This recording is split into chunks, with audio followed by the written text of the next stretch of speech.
السلام علیکم ورحمۃ اللہ وبرکاتہ۔ حضرت ابراہیم علیہ السلام کی پوری زندگی ہمارے لیے رہبری کرتی ہے، اور حضرت ابراہیم علیہ السلام کے واقعات کو اللہ رب العالمین نے قرآن عظیم کے اندر ذکر فرمایا، اور حضرت ابراہیم علیہ السلام کا ذکر کرنے کا حکم فرمایا۔ وَاذْكُرْ فِي الْكِتَابِ إِبْرَاهِيمَ إِنَّهُ كَانَ صِدِّيقًا نَبِيًّا، کہ اپنی کتاب کے اندر محمد صلی اللہ علیہ وسلم اپنی کتاب کے اندر قرآن عظیم کے اندر ابراہیم علیہ السلام کا ذکر کیجئے، کیونکہ ایک وہ سچے نبی تھے۔ تو حضرت ابراہیم علیہ السلام کے واقعات سے ایمانی ترقی مراد ہے کہ ایمان بیان کیا گیا، یقین بیان کیا گیا۔ حضرت ابراہیم علیہ السلام کا ایمان اور یقین کتنا پاور والا تھا، اور حضرت ابراہیم علیہ السلام کہاں پیدا ہوئے، کس گھرانے کے اندر پیدا ہوئے، اور کتنی زبردست ابراہیم علیہ السلام نے قربانی دی۔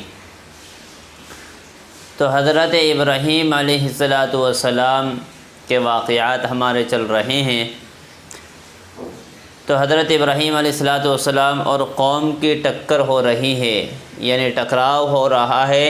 حضرت ابراہیم علیہ السلام اپنی دعوت پیش کر رہے ہیں، اللہ کی وحدانیت پیش کر رہے ہیں، اللہ کی بڑائی بیان کر رہے ہیں، اور لوگ اپنے بتوں کی بڑائیاں اور ان کے لیے قدم اٹھا رہے ہیں کہ اپنے بتوں کی مدد کرو۔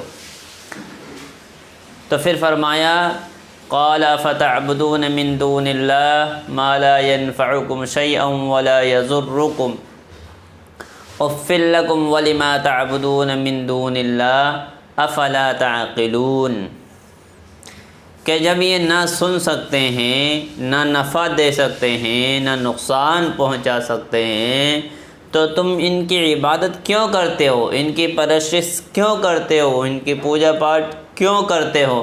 حضرت ابراہیم علیہ السلام کہہ رہے ہیں اف لکم ولما تعبدون من دون اللہ افلا تعقلون، تم پر افسوس ہے، افسوس ہے، تمہارے پاس اتنی بھی عقل نہیں ہے، کیا تم عقل نہیں رکھتے؟ افلا تعقلون، کیا تمہارے پاس عقل نہیں ہے؟ تم خود ہی اقرار کر رہے ہو اس بات کا، یہ نفع نہیں دے سکتے، نقصان نہیں دے سکتے، تو تمہارے اندر اتنی عقل نہیں ہے۔ حضرت ابراہیم علیہ السلام نے قوم کو لاجواب کر دیا، اور ظاہر بات ہے جب قوم سے کوئی جواب نہیں آتا ہے اور جواب دینے سے قوم عاجز ہو جاتی ہے، تو پھر لڑائی پر اترتی ہے، لڑائی پر اترتی ہے۔ تو ایسا ہی ہوا، سارے لوگ اکٹھے ہو گئے، نمرود آ گیا، نمرود کے ساتھی آ گئے، ابراہیم علیہ السلام کے باپ بھی ہیں اور قوم بھی ہے۔ ابراہیم علیہ السلام ایک طرف ہے، پوری طاقت ایک طرف ہے، پوری نمرودیت ایک طرف ہے، کہ نمرود کی حکومت بڑی پاور والی حکومت تھی، سپر پاور طاقت تھی، وہ پوری طاقت آ گئی، نمرود بھی اکٹھا ہو گئے، اکٹھے ہو کر سب آ گئے، کہ اس وقت کا بادشاہ تھا وہ بھی آ گیا، اس کی قوم بھی آ گئی، سب لوگ آ گئے، اور کہا اپنے معبودوں کی مدد کرو، اپنے معبودوں کو بچاؤ، اپنے معبودوں کی مدد کرو۔ قالوا حرقوه وانصروا آلهتكم ان کنتم فاعلین، وہ کہنے لگے کہ ابراہیم علیہ السلام ایسے ہیں، انہوں نے ہمارے بتوں کے ساتھ یہ حرکت کی ہے، یہ کام کر دیے، سب کو توڑ پھوڑ کر رکھ دیا۔ کہنے لگے کہ اگر تمہیں اس سے اپنے معبودوں کا انتقام لینا ہے، کہنے لگے اس سے تمہیں اپنے معبودوں کا انتقام اور بدلہ لینا ہے، کچھ کرنا ہے، اور کرنا یہ ہے کہ اس کو جلا دو، اگر بدلہ لینا ہے تو اس کو جلا دو۔ کہ اس وقت میں کہ سزا جو دی جاتی تھی وہ عام طور پر جلانے کی دی جاتی تھی۔ اس دور کے اندر آخری سرحد ہے کہ اس کو پھانسی دے دو یا گولی مار کر ہلاک کر دو، اس وقت میں یہ تھا کہ آگ میں جلا دو، اور کہا اپنے معبودوں کی مدد کرو۔ ابراہیم علیہ السلام نے کہا تمہاری مدد کرنے والے تو تمہارے معبود ہیں، تم ان کی مدد کیسے کرو گے؟ ابراہیم علیہ السلام اپنی دعوت پیش کر رہے۔ تو پھر حضرت ابراہیم علیہ السلام کو جلانے کی پلاننگیں ہو رہی، آپس میں مشورے ہو رہے ہیں کہ اس میں آگ میں جلا دو، آگ میں جلا دو، کوئی کہہ رہے یہ کر دو، کوئی کر دو یہ کر دو، کوئی کہہ رہا یہ کر دو۔ پھر شیطان آیا کہ نہیں نہیں اس کو جلانا ہے، شیطان نے مشورہ دیا اس کو جلانا ہے۔ شیطان ہر کام میں بڑا مشورہ دیتا ہے، ہر کام میں بڑا مشورہ۔ ایسے ہی حضور اکرم صلی اللہ علیہ وسلم کے بارے میں جب کفار مکہ مشورہ کرنے لگے تو لوگوں نے جب مشورہ کیا، کفار نے اور مشرکین نے مشورہ کیا کیا کرنا چاہیے محمد صلی اللہ علیہ وسلم کا، نعوذ باللہ۔ کسی نے کہا کہ ان کو قید کر دو، شیطان نے کہا نہیں نہیں نہیں ایسا نہیں کرنا۔ کسی نے کہا کہ ان کو جلا بدر کر دو، کہ نہیں نہیں یہ بھی نہیں کرنا۔ ابو جہل نے کہا نعوذ باللہ محمد صلی اللہ علیہ وسلم کو قتل کر دو، شیطان نے کہا ہاں یہ رائے صحیح ہے، یہ رائے صحیح ہے، کہ شیطان اور ابو جہل دونوں بھائی بھائی ہیں۔ تو اس وقت بھی حضرت ابراہیم علیہ السلام کے لیے شیطان آ گئے۔ شیطان بہت پرانا ہے، سارے انبیاء علیہ السلام کو اس نے دیکھا ہے۔ تو شیطان نے مشورہ کیا کہ میری رائے تو یہ ہے کہ اس کو جلا دو، جیسے محمد صلی اللہ علیہ وسلم کے بارے میں شیطان نے رائے یہ پسند کی کہ نعوذ باللہ محمد صلی اللہ علیہ وسلم کو قتل کر دو۔ تو سارے لوگ پریشان ہیں، نمرود بھی پریشان ہیں، قوم بھی پریشان ہے، یہ لڑکا ہے اس کا کیا کرنا چاہیے۔ سارے لوگوں نے اب مشورہ کر کے یہ بات طے پائی مشورے میں کہ اب ان کو جلانا ہے، لہذا اس کے لیے اب آگ جلائی جائے۔ بہت لمبی چوڑی آگ جلائی گئی۔ کہتے ہیں وہ گڑھے کو کھودا گیا، اچھا گڑھا کھودا گیا اور اس میں لکڑیاں جمع کری۔ عورتیں آتی ہیں اپنی بیماری کو لے کر کہ میری یہ منت ہے، میں اتنی لکڑی لاؤں گی میری بیماری ٹھیک ہو جائے گی۔ تو عورتیں منتیں مانتی تھیں، یعنی ابراہیم علیہ السلام کو جلانے کے لیے لکڑیاں جمع کرتی تھی کہ میری بیماری سے صحیح ہو گئی تو اتنی لکڑیاں میں جمع کروں گی۔ ابراہیم علیہ السلام کو جلانے کے لیے کہتے ہیں مورخین کہتے ہیں 1 مہینے تک آگ جلائی، اور وہ آگ آسمان سے بات کرنے لگی، بڑی اونچی آگ، اتنی زبردست آگ۔ اب مہینوں آگ جلائی اور نہ جانے کتنے ٹنوں لکڑیاں اس میں ٹھوسی گئی اور مہینوں تک آگ جلائی گئی۔ کہتے ہیں اوپر سے اگر پرندہ بھی گزر جاتا تو وہ بھی جل جاتا، اتنی زبردست آگ جلائی گئی۔ اب ظاہر بات ہے اتنی بڑی آگ جلائی جا رہی ہے تو پھر اس میں حضرت ابراہیم علیہ السلام کو ڈالے کیسے؟ اتنی بڑی آگ میں کیسے ڈالیں؟ اس وقت بھی شیطان حاضر ہوا اور شیطان آپس میں مشورہ کرنے لگے لوگ کس طریقے سے آگ تو اتنی بڑی جلا دے لیکن ڈالنا کیسا ہے؟ تو شیطان آ گیا کہ نہیں ایسے نہیں، ایک منجنیق بنائی جائے، یعنی ایک رسی میں وہ باندھ کے جھولا باندھ کے اور جھولے کے ذریعے سے ابراہیم علیہ السلام کو اس میں ڈالا جائے۔ تو مشورے میں یہ بات شیطان نے رکھی کہ اس ترتیب سے حضرت ابراہیم علیہ السلام کو اس میں ڈالا جائے۔ کہتے ہیں اس وقت سارے فرشتے حاضر ہو گئے اور کہا پہاڑوں کے فرشتے نے آپ حکم دے تو ملا دیں۔ بارش کا فرشتہ کان لگا کے بیٹھا، کب مجھے حکم ہو کب اس آگ کو میں بجھا دوں۔ بہت بڑی آگ۔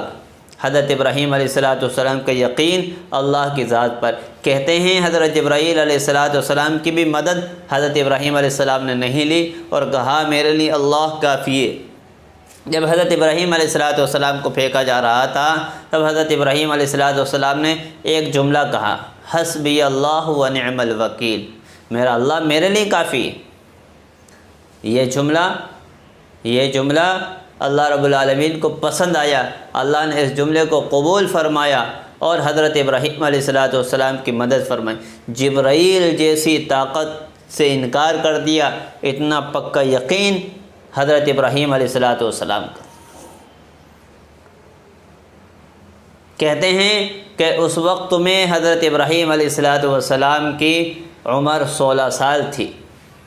حضرت شعیب جبائی رحمۃ اللہ علیہ، حضرت شعیب جبائی فرماتے ہیں کہ اس وقت حضرت ابراہیم علیہ السلام کی عمر جو تھی وہ 16 سال کی تھی۔ تو حضرت ابراہیم علیہ السلام نے حسبی اللہ و نعم الوکیل، حسبی اللہ و نعم الوکیل کا جملہ پڑھا، اور یہی جملہ جب حضور پاک علیہ السلام اور صحابہ کے پاس خبر پہنچی تھی، تمام عرب لشکر جرار لے کر آپ کے اوپر حملہ کرنا چاہتے ہیں، تو اللہ کے نبی صلی اللہ علیہ وسلم نے بھی یہی جملہ کہ میرا اللہ میرے لیے کافی ہے۔ تو حضرت ابراہیم علیہ السلام نے یہ جملہ پڑھا اور حضرت ابراہیم علیہ السلام کو آگ میں ڈال دیا گیا۔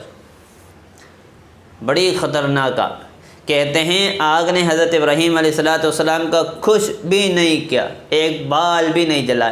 کہتے ہیں کہ صرف جوتیاں حضرت ابراہیم علیہ السلام کی جلی، اس کے علاوہ ایک رواں بھی نہیں جلا حضرت ابراہیم علیہ السلام۔ اور یوں بھی کہتے ہیں ہر جانور اس وقت میں آگ کو بجھانے میں لگا ہوا تھا، آگ کو بجھانے میں لگا ہوا تھا، لیکن ایک جانور گرگٹ جس کو ہم کہتے ہیں، چھپکلی جو ہے وہ آگ کو سلگانے میں لگی تھی۔ ہر جانور آگ کو بجھانے میں اپنے اپنے اعتبار سے کوشش کر رہا تھا، لیکن ایک گرگٹ تھا، ایک چھپکلی جو تھی وہ آگ کو سلگانے میں مدد کر رہی تھی، حالانکہ اس کے سلگانے سے کچھ نہیں، لیکن اللہ رب العالمین کو یہ ادا بالکل ناپسند ہوئی، اللہ کو پسند نہیں آئی یہ ادا۔ اس میں اللہ کے نبی صلی اللہ علیہ وسلم نے حکم فرما دیا جو شخص ایک وار میں چھپکلی یا گرگٹ کو مارے اس کو 100 نیکی۔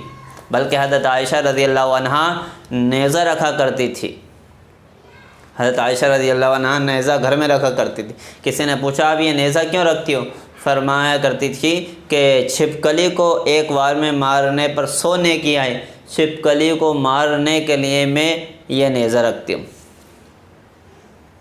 یہ اتنا بڑا ثواب ہے۔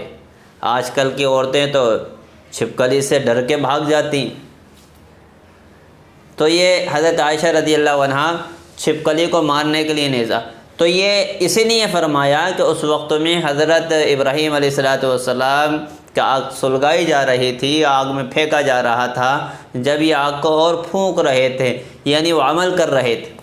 اس لیے کہتے ہیں کہ بندہ وہ اس عمل کے ذریعے وہاں تک نہیں پہنچ پاتا۔ جیسے ایک چھپکلی یا گرگٹ ہے، اس کے پھونک مارنے سے کوئی آگ سلگ نہیں رہی تھی، جل نہیں رہی تھی، لیکن اللہ کو یہ ادب ناپسند ہوئی، ناپسند آئی، پسند نہیں آئی اللہ کو۔